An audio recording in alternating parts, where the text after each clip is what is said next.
Bonjour à vous les petits cinéphiles et bienvenue dans ce nouvel épisode des films inoubliables. Aujourd'hui on va coller un peu à l'actu en revenant sur un film culte des années 80 qui a permis de starifier son acteur principal. Je veux parler de Top Gun.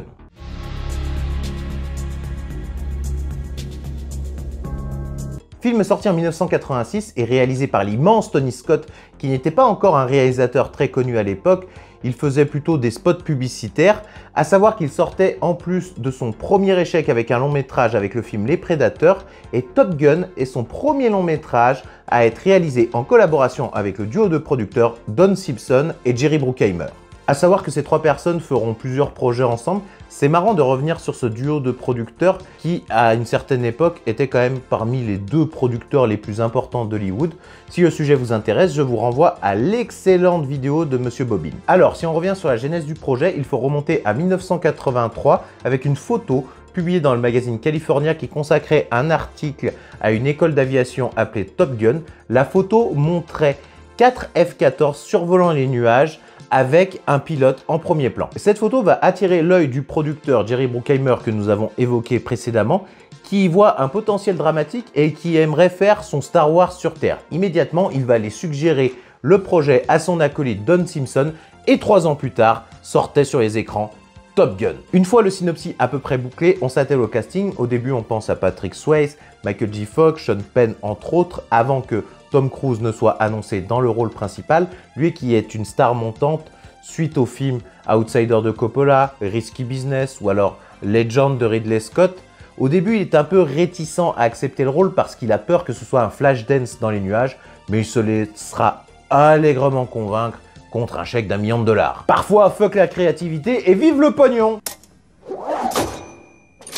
Ce casting sera complété par plusieurs acteurs débutants comme Anthony Edwards, Val Kilmer, Meg Ryan, Kelly McGillis, mais aussi avec quelques acteurs chevronnés comme Michael Ironside ou alors Tom Skerritt. Et alors, de quoi ça parle? Jeune as du pilotage et tête brûlée d'une école d'élite d'aéronaval US appelée Top Gun, Pete Mitchell, dit Maverick, tombe sous le charme de son instructrice alors qu'il est en compétition pour le titre du meilleur pilote. Qu'est-ce qui vous motive? J'ai à cœur de servir ma patrie et de devenir le meilleur des pilotes de la navale. Tu veux savoir qui est le meilleur ici? C'est lui, Iceman. Toujours de glace, du sang-froid et jamais d'erreur. Vous êtes obligé d'être mieux et un cran au-dessus des autres. Je m'appelle Maverick. Maverick?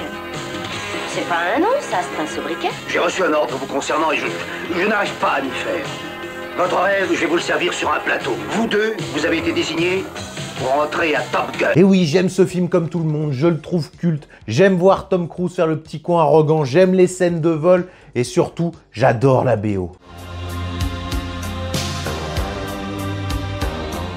Je trouve qu'on est plongé dans un monde passionnant, quasi spectaculaire, parce qu'il ne faut pas se le cacher, le monde de l'aviation est quasi inaccessible pour le commun des mortels, et même moi qui ai le vertige, quand je vois ce film, j'ai envie de me lancer aux commandes d'un F-14. Sorry, Goose, but it's time to buzz the tower.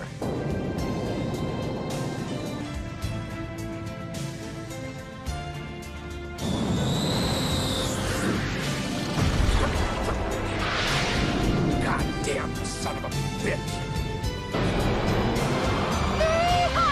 Et Tony Scott est vraiment un maître pour nous rendre ça vraiment immersif, prenant, ça se passe tout à Mach 2 et c'est vraiment du kiff. Jesus, this guy's good. Goose, where's he going? Come on, come on, come on. Keep coming, keep coming. Il a aisément reconnu que même si les scènes étaient minutieusement préparées et cadrées, la plupart n'étaient pas réalistes et servaient surtout à faire du grand spectacle.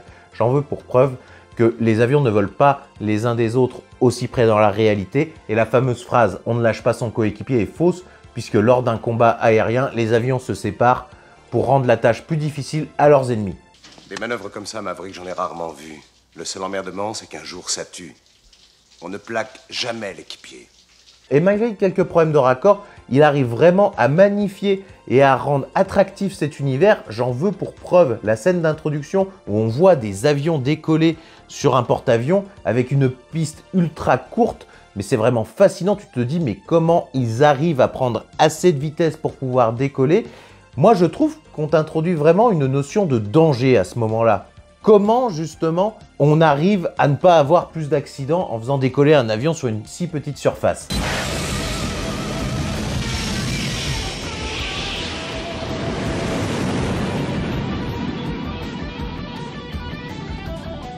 Si on revient sur le scénario, c'est vrai qu'à l'époque, je me rendais pas compte qu'il était vraiment fin comme une feuille de PQ. Un point positif du scénar, c'est déjà de nous expliquer les causes qui ont fait qu'on a créé l'école Top Gun, qui est l'échec de l'aéronautique pendant la guerre du Vietnam, où les pilotes suréquipés n'ont pas réussi à augmenter leur ratio de 2 pour 1, ce qui nous est très bien expliqué au tout début du film avec le petit carton. Mais pour l'histoire du film, c'est celle d'un petit con arrogant, plein de potentiel qui est en pleine montée, qui va se cracher à un moment donné, qui ne va pas tout de suite réussir à remonter la pente, mais qui va se retrouver confronté à la même situation et qui cette fois va gagner, ce qui va lui permettre de repartir en pleine ascension. Et pour l'anecdote, d'après des témoignages, si Maverick était aussi irrespectueux et aussi arrogant dans la réalité, il ne ferait pas une grande carrière dans la Navy. Foutez la merde rien que d'un poil, et je vous affecte sur un avion de fret pour nous ramener des crottes de chiens made in Hong Kong. À vos ordres. Mais paradoxalement, ça rend vraiment le film encore meilleur et tu t'attaches vraiment à ce personnage qu'incarne Tom Cruise. Il en a fait d'ailleurs un petit peu sa marque de fabrique pendant quelques années. Il avait ce rôle un peu de jeune ambitieux, arrogant qu'on peut retrouver dans Jour de tonnerre, Rain Man, Cocktail, j'en passe et des meilleurs. J'avoue que pendant des années, j'essayais d'avoir ce petit côté Tom Cruise grâce à cette scène. Our deck on this hop will be 10,000 feet. There'll be no engagement below that. Ce côté je m'en fous de tout, je fais ce que je veux, je transgresse les règles et surtout je chope ma prof qui n'en a jamais rêvé. Au-delà de ça, il y a quand même un point assez intéressant au niveau de l'héritage familial, la volonté justement de dépasser nos parents, de faire mieux qu'eux et de ne pas rester dans leur ombre pour pouvoir vraiment s'affirmer et se créer notre propre légende parce que le personnage de Mitchell n'a plus de famille et il s'en est trouvé une de substitution avec celle de Goose, ce qui va renforcer son sentiment de culpabilité lors de sa disparition.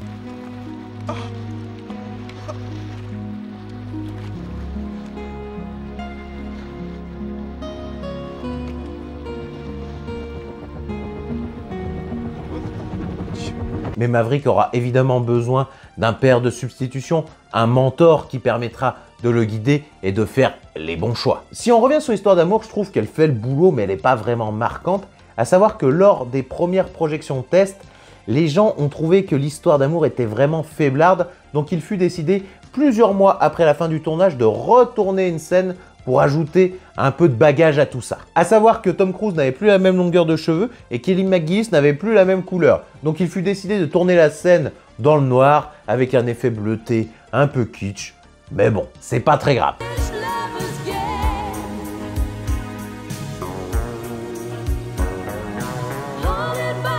Si on faisait une aparté sur le sous-texte gay du film qu'avait pointé Quentin Tarantino dans le film Sleep With Me, man struggled with his own homosexuality.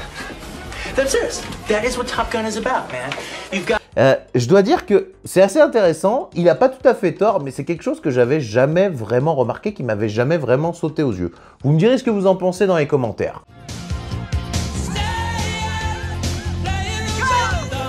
Ce qui me permet de rebondir sur le rival de Tom Cruise, Val Kilmer, alias Iceman, ce personnage froid, et je me rappelais pas justement qu'il avait aussi peu de temps d'écran dans le film.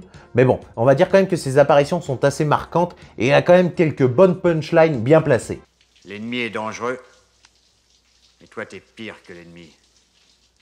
Tu es dangereux et con. D'ailleurs, l'inspiration dans la création des dialogues n'est pas le point fort du film, mais bon, au pire, on s'en tape, ça fonctionne. Putain de Dieu! Pour vous, je suis un casse-cou.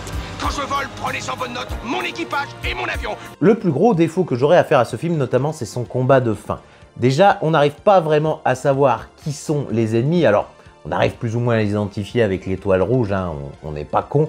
Mais ça manque surtout de background. Déjà, où on est, pourquoi on attaque ces avions, est-ce qu'ils ont un porte-avions aussi, est-ce qu'ils vont nous attaquer, qu'est-ce qui se passe, est-ce que la situation géopolitique est tendue? Non, ça, on n'en sait rien. On les shoot, c'est tout.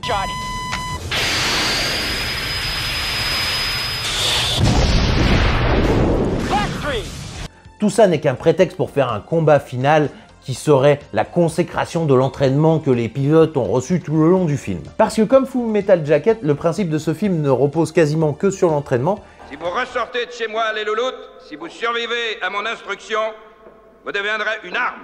Vous deviendrez un prêtre de la mort, implorant la guerre. Mais en attendant ce moment-là, vous êtes du vomi. Vous êtes le niveau 0 de la vie sur Terre. Vous n'êtes même pas humain, bande d'enfoirés.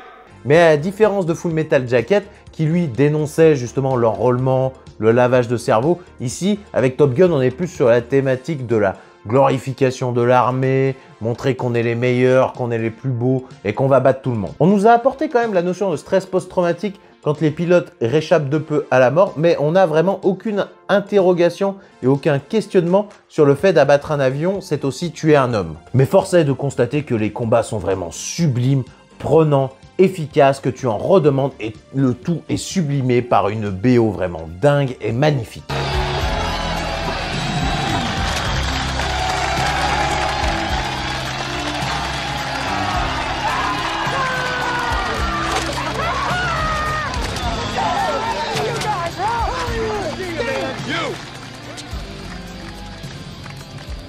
D'ailleurs, ce film aura un retentissement fort pour l'armée américaine.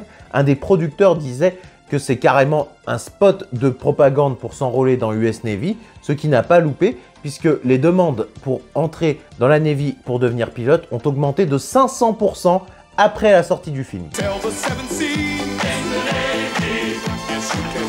Et pour dire, la Paramount a même proposé à l'armée américaine de diffuser un spot au début de chaque VHS de Top Gun, ce que le Pentagone a gentiment répondu que le film était déjà un spot de recrutement à lui tout seul pendant 2 heures. Et malgré les défauts que j'ai pointés, ça reste quand même un film plaisant, prenant, qui a vraiment marqué toute une génération et c'est en cela que pour moi, c'est un film inoubliable. À savoir qu'on aura quand même une sorte de remake quelques années plus tard de Top Gun qu'on appelle Jour de tonnerre. C'est vraiment la retranscription du scénario dans l'univers NASCAR.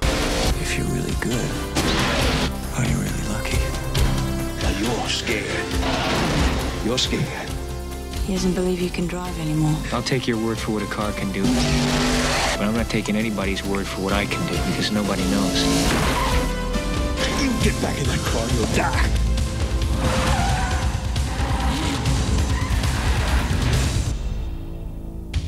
Mais heureusement, après 30 ans d'attente, on a enfin une suite à ce film original et elle a l'air vraiment grandiose. En bref, un monument des années 80 qui a permis de lancer la carrière de Tony Scott, de Val Kilmer, de Tom Cruise, que je vous invite vraiment à découvrir si ce n'est pas fait ou à redécouvrir avant d'aller voir l'épisode 2. Surtout, n'oubliez pas qu'il n'est jamais trop tard pour voir un film et moi je vous dis à bientôt!